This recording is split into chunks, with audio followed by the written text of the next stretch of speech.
নমস্কাৰ শ্ৰোতাসকল, অষ্টম দৰমহা আয়োগ পুনৰাই প্ৰৱৰ্তন সন্দৰ্ভত এক শেহতীয়া গুৰুত্বপূৰ্ণ খবৰ যিটো আমি লৈ আহিছোঁ।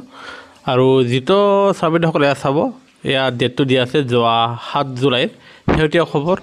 আৰু য'ত আপোনাৰ কোৱা হৈছে এয়া চাব, সাংসদৰ সদস্য লোকসভা সাংসদ সদস্য আনন্দ ভৌদৰীয়াই তেখেতে আপোনাৰ কেন্দ্ৰলৈ এক পত্ৰ প্ৰেৰণ কৰিছে। এয়া চাব, মাননীয় প্ৰধানমন্ত্ৰীজী ভাৰত চৰকাৰ নতুন দিল্লী, আৰু যাৰ বিষয়বস্তু দিছে এয়া চাব আপোনালোকে তলত, অষ্টম দৰমহা আয়োগ গঠন সন্দৰ্ভত আনন্দ ভৌদৰীয়া লোকসভাৰ সাংসদে আপোনাৰ প্ৰধানমন্ত্ৰী নৰেন্দ্ৰ মোদীলৈ এই পত্ৰখন লিখিছে।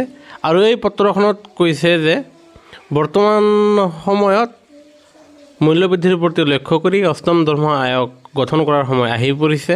আৰু যিহেতু চৰকাৰী কৰ্মচাৰীসকলে তেওঁলোকৰ চৰকাৰৰ প্ৰতিটো কামত তেওঁলোকে যোগদান দি আহিছে, আৰু বৰ্তমান সপ্তম দৰমহা আয়োগ প্ৰৱৰ্তন হৈ আছে, আৰু এই সপ্তম দৰমহা আয়োগ শেষ হ'বলৈ মাথো আৰু কেইদিনমান বাকী।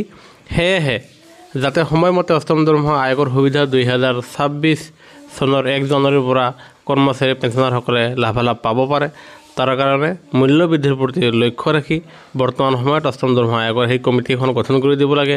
কিয়নো বৰ্তমান সময়ত মূল্যবৃদ্ধি ইমানে চৰম শীৰ্ষত অৱনত হৈছে যে 50% পাৰ হৈ গৈছে।